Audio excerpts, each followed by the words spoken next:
Tennessee This Week from WATE 6 on your side starts now.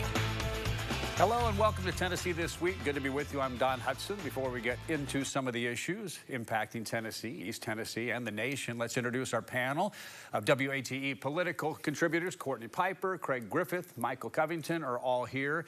You know, and on the scale of things politically to talk about, there's all this stuff, and then way up here right now, I think, is the presidential debate, presidential situation, presidential race. So let's get into that first. The debate. They've been debating nonstop since the debate about whether President Biden is fit. He had a news conference on Thursday, answered most of the questions there. You have some Democrats asking him to step down. You have some Hollywood actors asking him to step down. I don't know if that matters, some of his own party. But then you also have a lot of people say, hey, no, he's our guy. So we'll start since you're right here, Craig. First off, your response to his news conference, because it was a live event, even though it seemed like certain reporters were going to get to ask questions and others not. Well, he did a fine job at the news conference on Thursday night. Answered all the questions, was obviously strong on foreign policy, as he has always been in any policy situation. Still made some flubs in his speech. So, you know, here we are. 2 years ago, there was a survey they had done, and 75% of the people who responded said they didn't want either one of these candidates. Right. I still think that still holds. Yes. You know, yeah. The majority don't want either one. Right? But in the interim, there's been a Republican primary, there's been a Democratic primary, and these two individuals who didn't turn old, you know, after one day, they've been old ever since they ran in the primaries, were easily nominated for their, presumptive nominees for their parties. So here we are. Is there going to be a time where the Democrats can exert enough pressure on Biden to change his mind and not run? Because I saw no indications that he was going to change his mind and not running. And what they want is for the vision to be more now on Donald Trump from the Democratic Party. Because, you know, people talk about how bad a debate Biden had. You know, Trump had his equally bad debate, in my opinion. There's an old saying in political consulting: if you have to answer the question about do you beat your wife, you've lost the race. They had to ask Trump, did you have sex with a porn star? Ordinarily, in any other universe, that would be the end of the game. He'd be out. So, you know, what goes on in the next? I think you'll probably have to look at the money. Will the money dry up for either candidate? And will that force a change? And that's yet to be seen, but we will see in the next week or so whether that's the case. Courtney, the poll numbers, and I have a whole list of them right here, they've changed a little bit. Things have swung towards Trump where it wasn't before. Maybe it was Biden. Is he still the candidate that the Democrats should back, and is he the candidate to win this race? Well, here's what we know as Democrats, is that when people win, when people vote, when people go and vote, Democrats win.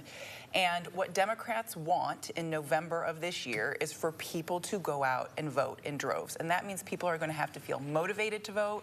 They're going to go want to vote for their candidate. They're going to need to feel inspired and motivated to do so. Do they? Well, and that's where I'm going. Okay. So we've got these two candidates right now. And when you look at President Biden, his body of work and the policy that he's been able to get through Congress is unlike any other president. He has accomplished a lot, and he has done things that no other president has been able to do. And then, and he's got a bad debate. He had a bad debate, and now we've got everybody from Nancy Pelosi to Hollywood celebrities saying, well, maybe he should step aside. On the other hand, we've got Donald Trump, who is a con man, who made his life out of being a con man. He is immoral, he's unethical, he's a liar, and somehow Republicans get behind him and say, he's our guy. He is our guy. We don't care about all that stuff. He is our guy. Why can't Democrats do the same? It's probably because people don't feel motivated to vote based on somebody's body of work, however horrified that makes you feel. They're going to look at the persona of the candidate and see, can they control and command a room? Are they relatable? Are they funny? Are they likable? And I think that's what Democrats really have to grapple with is President Biden the candidate that's going to get people off of the couch, or is the Biden-Trump juxtaposition going to keep more people at home? If it keeps more people at home, Democrats lose. on the timeline, how much time does President Biden have to make sure that, yes, he's the guy? Or Until the convention. Until the convention. Okay. Michael, I'm imagining you don't see it the same way as, you know, and why people support former President Trump, currently running for president. And of course, the focus was on him for several weeks, and now it is on President Biden. So what's changing, and where does this go from here? Well, I want to piggyback on something that Courtney said. She, excuse me, referred to Donald Trump as the guy. I would refer to Donald Trump as the man, and he is known more and more in our society as a boss. So no one was really convinced, no one that supports him was really convinced that the lawsuits were going to take him out. No one was convinced that Joe Biden was as true a leader as he was presented to be. And so, yes, he has done some things, but he has had some real setbacks, some real problems, and some flaws in what he's done. The border is an example of how terrible his policies have been as relates to that. So, moving forward, the race is essentially decided. It's just a matter of the time it takes to get to Election Day. All right, so that said, and again, going back to the polls, the one that probably stuck out to me the most is the CBS YouGov post poll after the debate in the battleground states, which this is really all about, right? I mean, it really is about the battleground states to determine the winner. And former President Trump now leads President Biden by 3 points. Does this stay this way? Is a lot going to change between now and November 5th? And we'll go in reverse order here. We'll start with Michael. As we move forward, you know, will President Trump be focusing on the issues, or will he still be focusing on, you know, his quote, Sleepy Joe? Joe Biden is a human being. I have a very difficult time with the situation this human being is finding themselves in. He is between the most severe rock and hard place I think I have ever been aware of. He should be real concerned that he doesn't wake up one day dead with a bunch of people around his bed crying and he doesn't know why, because he is standing in the way of some real power, and these folks do not play fair. So he's not stepping aside as many people have told him he needs to, and I think he needs to go ahead and heed that advice. That would be the best thing for him. And I don't want to get in the weeds, but I'm going to, Courtney. I mean, are there people, if the people right now are supporting him, if he has more fumbles or flubs or something like unto the debate, what happened there, and he still isn't willing to walk away himself, will they basically force him out? Will the party force him out if they say, hey, you can't win, so we got to put someone there who can? Well, you know, Don, here is our democracy. We had a primary. People voted for Joe Biden. So I think he feels like he's got an obligation to stay in the race because people didn't vote for somebody else. That we voted for, Democrats voted for Joe Biden. Now that 3% with the poll, that's still within the margin of error. It still shows me it's anybody's game. But I think what Democrats and maybe some other moderate voters are thinking is, why is it even this close? Why is it even this close? Because if people stay home, if they feel like neither one of these men or these guys are their candidate, more people are going to stay home than vote, and that means a Donald Trump presidency. And last word on the subject. I mean, we're not going to be able to wrap it up, but we're going to give you the last word, Craig. I mean, where are we headed? Yes, well, we've seen in the last 3 or 4 election cycles that polling is not accurate. Right. So if you're going to base your opinion on what the polls say, you have a real chance of being wrong. So Joe Biden has accomplished a lot in his term in office, but it has to be up to him. He has to make that decision, and it looks to me like he's made the decision that he's staying in. In the Republican primary, I'll go back and look. A challenger to Trump, Nikki Haley, got 25% of the vote. I mean, there was a real protest vote in those Republican primaries. Joe Biden won it all without having any challengers. So, there was a movement then that said that we wanted somebody else besides Donald Trump for people actually voting. Right. 20%, that's not enough. I mean, he won all of the primaries. Well, no, I guess he lost a couple of them. But Trump, did well in most of the primaries. So, we're now down, I think, to a binary choice between, I don't think there's a way that the Democrats can force out Biden. you have to come up with 2,000 delegates committed to somebody else between now and the first week in August. Right. That's a tall order. Unless Biden makes the decision himself, then he needs to move on. And then, who is it? Mm-hmm. Who is the Democrat that is going to be the standard bearer? Everyone, will go through all this polling about who's going to be the best. Is it going to be Harris as the vice president? Is it going to be Gavin Newsom of California, who has a lot of baggage himself?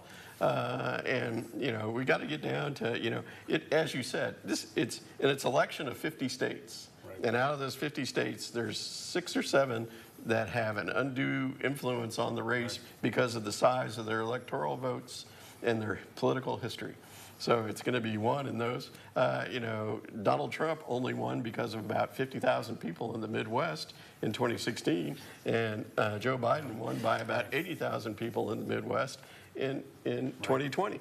So, that's where the election is won or lost, and we'll have to see how that turns out. Right. This won't be our last conversation on this subject, no. I am sure. We're just getting started. After the break, we'll get into the Knox County School Board, book banning votes, and other issues. You're watching Tennessee This Week, and we will be right back. Welcome back to Tennessee This Week. Knox County School Board has been taking a look at policies on library books. The current policy is that books that have sexually explicit material should not be in libraries, and that is district-wide. But what is sexually explicit material? It can have a different meaning to different people. And with a new state law called the Age Appropriateness Act that went into effect July 1st, board members trying to make sure that they're complying. Thursday, the Knox County School Board approved the first reading of the school district's new book review policy. Again, this was just the first reading. It's in response to that state law. So while the policy is changing, even right now, it's unclear to exactly how it is changing and to what extent. So let's jump into this, where we stand with age appropriateness, sexually explicit, and we'll start with you, Courtney, what they need to do, and can they possibly make everybody happy? We can talk about the necessity of this state law and if it was a solution in search of a problem, which I think it was, but that doesn't matter because it is now state law and we have to do this. The issues here are we already have a process for approving materials in Knox County schools. And this state law is actually pretty, in some areas, it's pretty clear about what they mean by sexually explicit materials. The issue is that they treat all grades the same. So what might be considered sexually explicit for a kindergartner is also the same for a 17 or 18-year-old who is a senior in high school. So that's a big problem. Compounding this issue, you have this group called Moms for Liberty that wants to really take the state law a step further in terms of which books are being banned, and they have a specific watch list. Now, that Moms for Liberty group, the folks who come consistently to school board meetings and speak, do not have children in public schools in Knox County. But the other folks who have come to school board meetings sort of against this Moms for Liberty push and against this book banning push do have children in Knox County schools, and some of them are teachers. So we'll see how this affects how our school libraries are managed, but it's really unfortunate that we have come to this place where we're so concerned about what may or may not be sexually explicit material when we already had a process in place for selecting books, and we're not looking at larger issues like how do we care for our most vulnerable populations to make sure they're educated? How do we make sure all students know how to read? How do we make sure they're prepared for a post-secondary education? And we're focused on something where we already had a process for it. That was working, by the way. So, Michael, does that mean that they basically stick to what they have, or do you think that there'll be a drastic change because of the state law of age appropriateness? It's probably going to take citizen groups to go into the school board, like Courtney had put together, for students that need additional assistance in schools. We're going to need parents to go into the schools and say, listen, I have a 12-year-old. I have a 7-year-old. I know what's age appropriate. This is, this isn't. A group of parents could make that determination from school to school, but it sounds as though the state legislature felt like they needed to weigh in and be the overseer, so to speak. They've got too much time on their hands in Nashville. Craig, your view of this? Well, I had the ultimate overseer of school library books. My mother was an elementary school librarian for 35 years. Did she shush you a lot? Yes, she did. And and she was the arbitrator of what went into her library and what didn't.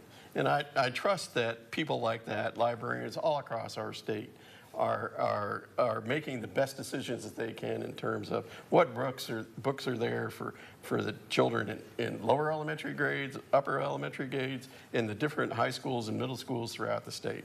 I think they are the best arbitrators because they are professionals. They know what students need to read to be successful in the future. This was simply, a culture war vote in the state legislature, so they could be shown to be doing something about this horrible problem we have. And so I think that, yes, I mean, there was a Supreme Court justice that says, I don't know what pornography is, but when I see it, I know what it is. And I think that we're having this same problem with these books. What one person thinks is okay, another person isn't going to think is okay.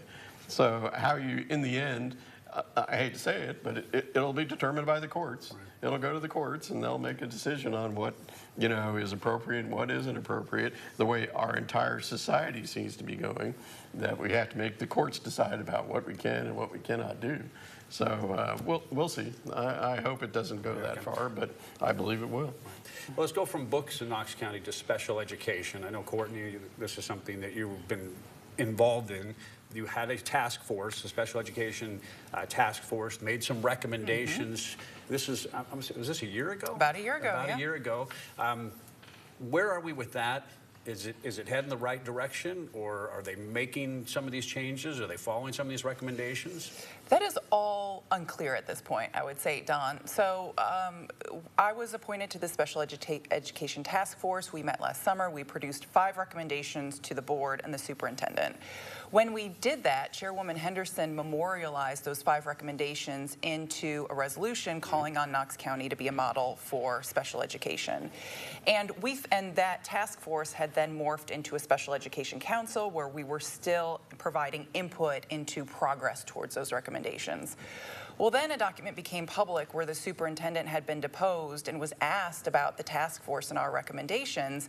And he said, and I'm summarizing, that he didn't see them as actionable. He didn't think we needed to take any steps towards them, which really got parents in the special education world all torn up, because all the direction the task force had received was the superintendent wants actionable recommendations. The school board passed a resolution memorializing those recommendations, and now we have the superintendent saying that he never intended for those to be actionable and he didn't intend to take any steps towards addressing them. So I am incredibly confused about what Knox County Schools wants from the Special Education Committee, the Special Education Council, and what they need in terms of parent and teacher feedback. I am here. I know my Special Education Council members are here, and we want to give that feedback. We want to work with the school system to make it the best possible model for special education. We need to be engaged, and we need to get clarity on our role. And Michael, I'm not going to ask you to directly talk about that, but when the school board has a task force on whatever subject and they make recommendations, is this the way to do it, to not follow it, or what was the point of having it? Well, I think what I was hearing from what Courtney was saying is that the superintendent never really was serious about acting on whatever the task force came up with. And I think that's the key. He has to make it clear that his mind was open to making those changes. It sounds as though he's backtracking and saying, no, I didn't really mean that. And so that's problematic. The task force and citizens, parents, need to be able to count on what he says. And if they can't rely on it, that's a problem. And Craig, I mean, the same thing. A task force could be made on the other subject we were talking about which type of books, right? Task force can make its recommendations. Should the school board, in the school district, I should say, should they maybe follow some of those recommendations when they put together a group like that? Well, I mean, you would think that's what they want to do. But on the other hand, was a task force simply created to divert heat from the decision makers so that they could put the problem aside for a while and do whatever it is they want to do. There are numerous task force reports gathering dust in the city-county building because they haven't been looked at in a number of years. Historically speaking, Knox County has had an issue, Knox County Schools have had an issue with special education students. They have spent thousands and thousands of dollars defending lawsuits that they lost because they weren't following state or federal laws. And why the school board is not pressing the administration to, these are the laws, follow them. Don't try to circumvent the laws don't try to don't try to make changes for an individual student that's not right there. Go ahead and follow the rules so we don't get sued anymore. Good advice, Greg, from you. All right, still to come in Tennessee this week, some say they are surprised to learn where the gun reform group Voices for Safer Tennessee donated some of its money. We'll talk about that when we come back. Welcome back. The gun reform group Voices for a Safer Tennessee, we understand, donated about $60,000 that they raised to state lawmakers ahead of this year's elections. We've also heard reports 80% of the money went to Republicans. Now, this was a group, in case you don't know, was formed in March 2023, right after the mass shooting at the Covenant School in Nashville, which, of course, took 6 lives, 3 children and 3 adults. The thing here with the panel is that a lot of people are surprised that of that $60,000, $80,000 went to, or excuse me, 80%. Not more than that. 80% went to Republican candidates. Debate line. Yeah, that definitely is some bad math there. So, Craig, your take on that? Are you surprised that most of that money went to Republicans? If you want to influence policy in the state of Tennessee right now, you have to influence Republicans. If you want to make any changes in the gun laws and things like that, you have to be able to move the supermajorities in both the state house and the state senate. Unfortunately, in my reading on this, they weren't really transparent in what they did with this money. They did give it to a lot of leading leaderships in the state and House and the state Senate, and they also claimed that they gave it to a senator from Nashville, Heidi Campbell. They gave money, but it was only after it came up that that donation was made that they tried to give her a check. Right. So, I'm really wondering what's going on here. Is this a sincere effort at gun reform, or is this just a money-making pact for people that are already in the state House and Senate? Yeah, your take on that, Courtney, because I would have not thought that on the surface, but that was just me maybe misthinking that whole thing. I know, Craig, you've made me think about this a little bit more. I've seen these signs, and you've got them up there on the screen now, across our neighborhood in Holston Hills, and I've sort of wondered what this group is and what they're doing. And, Craig is right. If you want to influence policy in Nashville, you've got to influence Republicans. So it doesn't surprise me that 80% of that money went to Republicans. What I think will be telling is when we get back into session early next year, are those Republicans who receive that money going to aggressively and passionately move forward common sense gun regulations? If not, then maybe we look a little bit more into Craig's premise. Well, and Michael, even with money being handed to certain Republicans, when they meet again, when they have a general session, will much happen with any type of gun reform? Oh, sure, it will. This is dark money. 501c3, that's good money. 501c4 money, dark money. Dark because you do not have to declare purpose or where it's coming from. So if you don't have to declare it and you don't have to be responsible for it, those legislators can be influenced by donation. And that's our politics, and it's not right. It's not a good thing about our politics. So we need to root that out. We need to identify those individuals who accepted that money, and then we need to scrutinize what judgments and what votes they make as a result of that.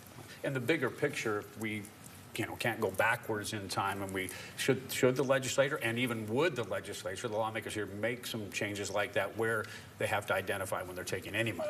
Hey, come on now. I just became a comedian making my audience laugh. Good point. Yeah, let's go back to the debate. No. And I don't think there'll be any movement on gun reform either. No. Yeah, they gave him $60,000, $160,000, $6 million. Gun reform is not going to pass in this currently made up state House and Senate. Yeah. Courtney, you laughed. Your last thoughts here as we wrap this up? I have no final thoughts. No final You've really thrown me, Don. I was just wondering if any gun reform with money donations, anything really happens. Michael? It's going to take more than $60,000. Yeah. Well, I think Craig had said $6 million. I'd imagine that might change that a lot of things. That would be nice. Yeah. Something will happen eventually. We've just got to figure it out. Yeah.